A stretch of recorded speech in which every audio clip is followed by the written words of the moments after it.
लोकशाहीच्या बळकटीसाठी, पत्रकारांच्या न्याय हक्कांसाठी दीक्षाभूमी ते मंत्रालय पत्रकार संवाद यात्रा प्रदेशाध्यक्ष वसंत मुंडे यांच्या नेतृत्वाखाली 28 जुलै रोजी दीक्षाभूमी पासून सुरू झाली आहे। दुसऱ्या टप्प्याची सुरुवात छत्रपती संभाजी नगर येथून 13 ऑगस्ट रोजी वृत्तपत्र दिंडीने करण्यात आली। ऐतिहासिक क्रांती चौकातून स्थानिक वृत्तपत्रे विक्रेते, संपादक, पत्रकार व विविध सामाजिक राजकीय संघटनांचे प्रतिनिधीच्या मोठ्या उपस्थितीमध्ये निघालेली ही संवाद यात्रा महाराष्ट्र राज्य पत्रकार संघाचे प्रदेशाध्यक्ष वसंत मुंडे यांच्या नेतृत्वाखाली निघाली आहे। वृत्तपत्र व पत्रकारांच्या मागण्या सरकारला सांगण्यासाठी आणि राज्यभरातील पत्रकारांच्या विषयावर जनजागृती करण्यासाठी दीक्षाभूमी ते मंत्रालय पत्रकार संवाद यात्रा 28 जुलैपासून सुरू झाली आहे। पहिल्या टप्प्यात विदर्भ, खानदेश, उत्तर महाराष्ट्रातील 15 पेक्षा अधिक जिल्ह्यातून या यात्रेने प्रवास केला आहे।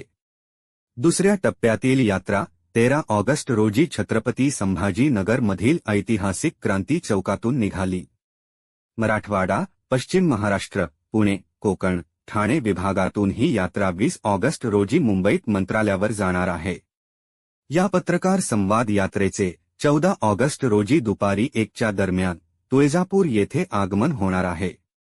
यानिमित्ताने पत्रकार संघाचे महाराष्ट्र प्रदेश अध्यक्ष वसंत मुंढे साहेब हे सर्व पत्रकार बांधवांसोबत संवाद साधणार आहेत। त्या यात्रेचा समारोप 20 ऑगस्ट रोजी मुंबई मंत्रालय येथे सांगता करून आपल्या हक्काच्या मागण्यासाठीचे निवेदन संबंधित राज्याचे माननीय मुख्यमंत्री एकनाथ शिंदे यांना देणार आहे।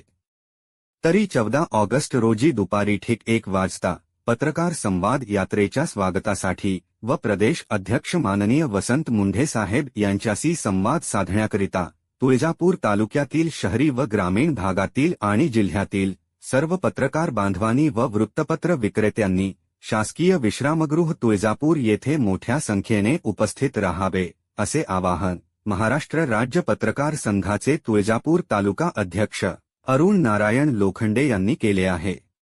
दिग्गज जनता न्यूज उमरगा।